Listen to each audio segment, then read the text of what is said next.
Hello, magandang gabi sa bawat isa. For awareness po tayo, kasi sa panahon po ngayon ay sobrang dami po na modus na naman na umiikot katulad po nito. So sa unang tingin po ay talagang hindi mo na ma-identify kung siya ay piki kasi pag pinitik mo siya, meron po siyang lutong. Pag hinagod mo po yung number, may gaspang din po siya.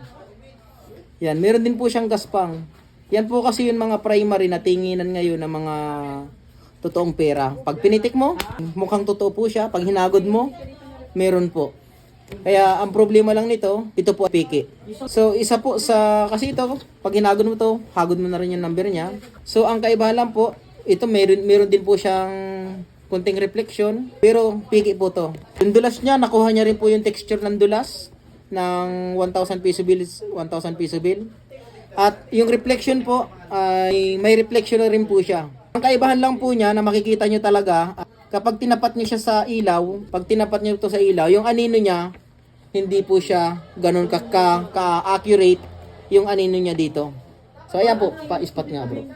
Pa-ispatan mo. Ispat po, sir. Ispat. So ayan po, makikita nyo po yung ano niya, makikita nyo yung anino niya, maliliit yung tao at saka hindi po accurate yung ano. Ayan. Yan, ganyan lang. Yan. Ganyan lang. Yan, ganyan.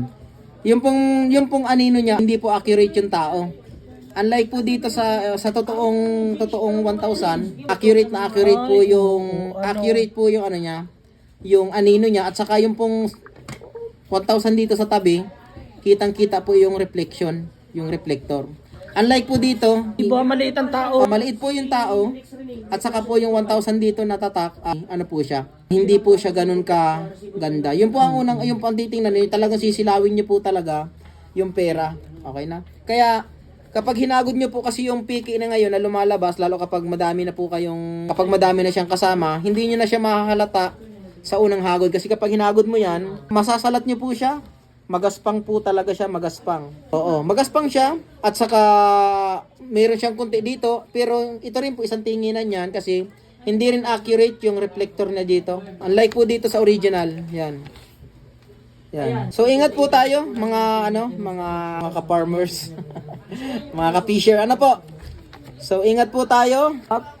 Ang salaping ito ay ari ng Bangkong Sentral. Pinagpala ang bayan, ang Diyos ay ang Panginoon. Oh. Meron din siya, kumpleto siya. At pag pinitik mo siya, talagang hindi siya mukhang papel. Meron siyang may hagod talaga siya. Oh, malutong siya. Kaya pag unang hawak nyo, talagang hindi nyo siya mapapagkamalang piki. Po. So for awareness lang po, silawin nyo po talaga yung pera. Kailangan nyo po siyang silawin. Tutukan ng ilaw dito. Kapag nakita nyo na medyo maliliit yung tao dito sa may bandang ito, at hindi masyadong maganda yung pagkakalagay ng anino, magduda na po kayo, piki po yan. So unlike po dito sa isa, napakaganda po ng pagkakaprint dito. At yung puti na yan, halos puno po yan ng 3 muka. At saka may makikita kayo dito na ano. So yun lang po, for awareness, pakashare lalo sa mga negosyante dyan na sobrang dami ng pumapasok ng inyong cash.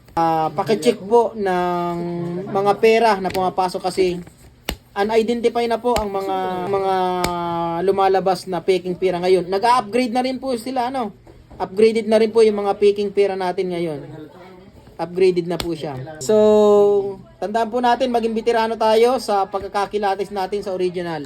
Unang-una, ang original, wag po kayong umasa na, kasi ang piki po, pag hinagod nyo to, mahahagod na rin po siya. Hindi ko lang po sure kung tumatala po yung buhok nito, kasi ang original po nito, tumatala rin po yung buhok. So sasampulan po natin. Wala nga siya. Ito ang tinginan na piki siya. Kasi kapag itong buhok niya, hinagod mo sa white paper, Hindi na kondisyon. hindi to. May ano. Nga. Baka yung original lang yung. Baka yung original lang yung sinasabi yung piki. Hindi piki. Iba kasi ang hagod nito, kulay itim talaga to pag naisulat mo. Ayan. Kulay blue po talaga siya. Yan po yung original. Kulay green po talaga yung niya, blue at green talaga. Litaw na litaw po yung kulay ng original. Po? Yung pong piki, ayan, hahagudin po natin yung buhok. Ayan. Iba po yung kulay niya, may hagod din po siya, pero parang lapis na lang po siya. Wala po siyang kulay, unlike po dito sa kabila, kulay blue po talaga siya. Po? Kaya for awareness po, maging maingat po tayo sa pagtanggap po natin ng pera, lalo po ngayon na paparating ang Kapaskuhan. Marami pong kumakalat na peking pera sa panahon ngayon. Yun lamang po. Maraming salamat. God bless you all.